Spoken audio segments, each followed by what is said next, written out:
Hey guys, me again with another YouTube video. It's been a while since we've done an official gun video, but today we're going to change that by introducing you to, got yawns, to the FUgly MP5K, which is what this is.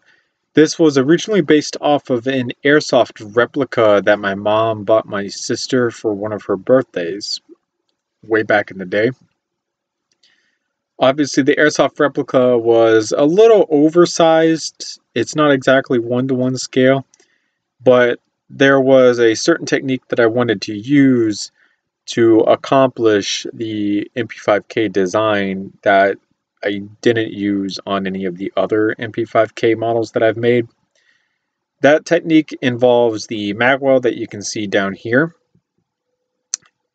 This is a Christopher Hopman technique where he uses hinge pieces and a 2x3 high by 1 slope piece to get the angle of the magazine well.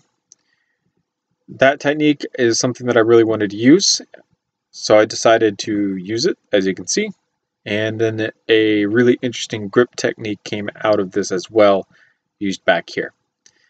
This is the rendered image using Studio's new EyeSight renderer. This is a couple different colors on the actual model itself. So this is not dark red as we know it. This is actually the color rust. And then this black is not the normal black. This is the rubber black that they use for all of their rubber pieces. I used this black in particular because the other black is really, really shiny. Whoa, that's kind of cool. So you can see that this is the normal black here in one of the older models.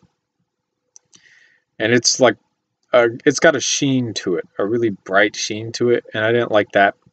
So then I switched over to the rubber black, as you can see here.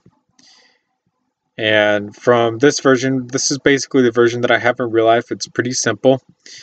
From here, I don't like the front end on this. It looks really, really bad, so I switched it up to a rail style section, kind of like the one that you'll see in Modern Warfare 2. And then from there, I added a couple different things. I extended out the magazine from 20 rounds to 30 rounds using a base extension, so it's not a normal 30-round magazine. I put the front vertical foregrip on it. I've added the aim point sight on it as well. Sorry for the air conditioning kicking on. How bad is it? It's not that bad. So this is the rendered image, and this is it inside of LDD itself.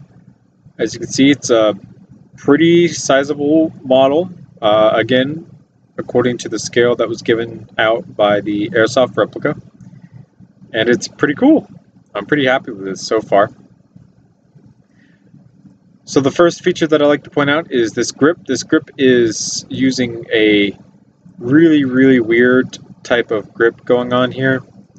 We're just gonna hide out all of these side pieces that cover this up so you guys can see exactly how this works, because this is pretty weird.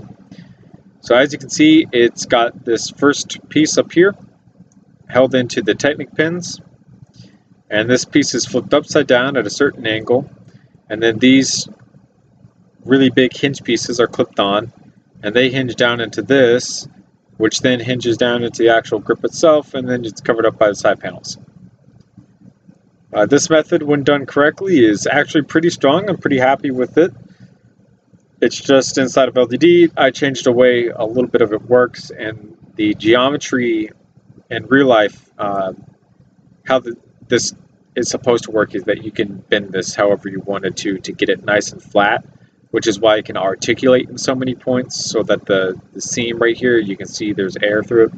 You don't see that in real life because this becomes really flat. Because of this, there's a couple different changes going on in the back here. The first one is I've smoothed out the back a lot more than the actual real life model, and I've rounded off the front a whole lot more than the real life model.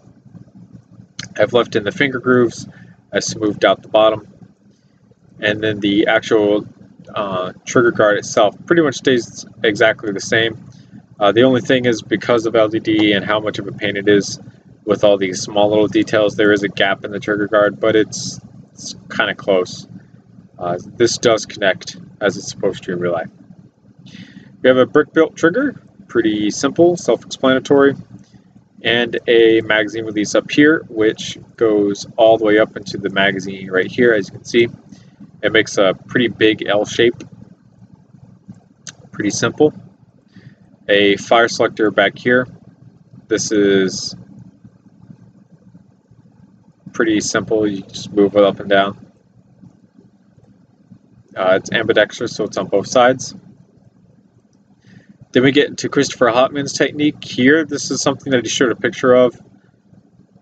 And just, he really didn't explore the concept entirely, but here it's pretty simple how this works. It's just a hinge piece sticks down, and then with the right geometry you can get this to line up exactly like you wanted it to. So as you can see, we've got that going on here. You can see the magazine comes right up, right underneath the bolt itself, which is this thing.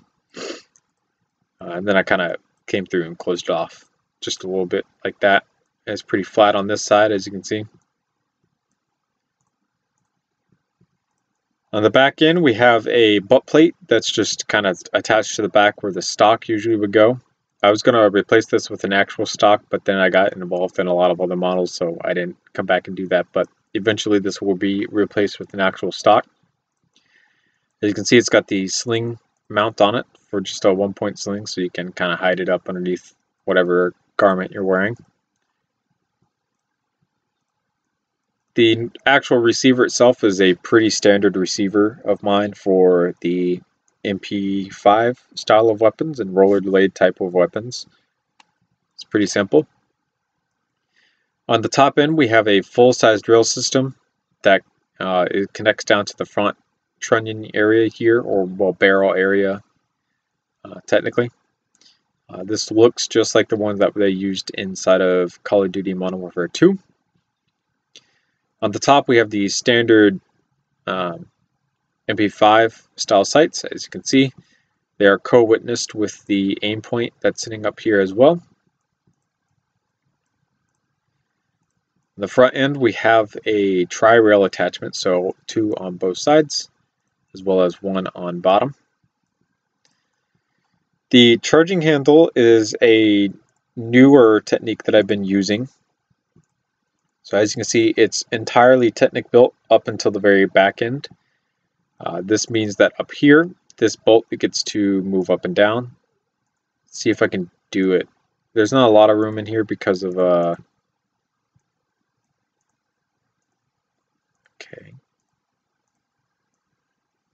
Yeah, so you can see it can move up and down, which means when you pull it back, it can lock up into this groove right here.